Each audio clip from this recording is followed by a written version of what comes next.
വീട്ടിലിരുന്ന് മടുത്ത അപ്പനും മക്കളും പൂളിലേക്ക് ഇറങ്ങിയിട്ടുണ്ട്. ഈ ചൂടത്ത് ഇവിടെ വേറെ എവിടെ പോകാനല്ലേ? എൻ്റെ പ്രഗ്നൻസി ടൈമിൽ കിഡ്സിൻ്റെ സ്വിമ്മിങ് വീഡിയോസ് ഞാൻ കുറേ കണ്ടിട്ടുണ്ട്. ശരിക്കും പിള്ളേരെ സ്വിമ്മിങ് പഠിപ്പിക്കാനുള്ള ബെസ്റ്റ് ഏജ് 6 months എന്നാണ് ഇംഗ്ലീഷുകാർ പറയുന്നത്. അവർക്കതൊക്കെ പറയാം. സത്യത്തിൽ കിച്ചുവിൻ്റെയും വാവയുടെയും ആ പ്രായത്തിൽ അതൊന്നും ട്രൈ ചെയ്യാൻ ഞങ്ങൾക്ക് ധൈര്യം കിട്ടിയില്ല. ചെമ്പേട്ടിയിൽ വെള്ളം നിറച്ച് അതിലിരുന്ന് കുളിച്ചിട്ടുള്ളവരാണ് നമ്മളിൽ പലരും. അതൊക്കെ അന്നത്തെ ലക്ഷറീസ് പൂളായിരുന്നു. ഇവരെ എപ്പോഴും പൂളിൽ ഇറക്കുന്നത് തന്നെ സത്യത്തിൽ നീന്തൽ പഠിപ്പിക്കാനുള്ള ഞങ്ങളുടെ ആഗ്രഹം കൊണ്ടാണ്. അച്ചിക്ക് നന്നായിട്ട് നീന്തൽ അറിയാം.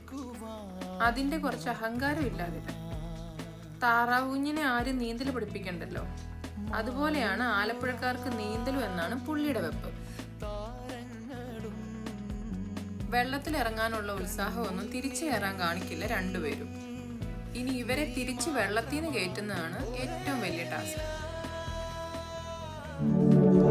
അപ്പൊ ശരി.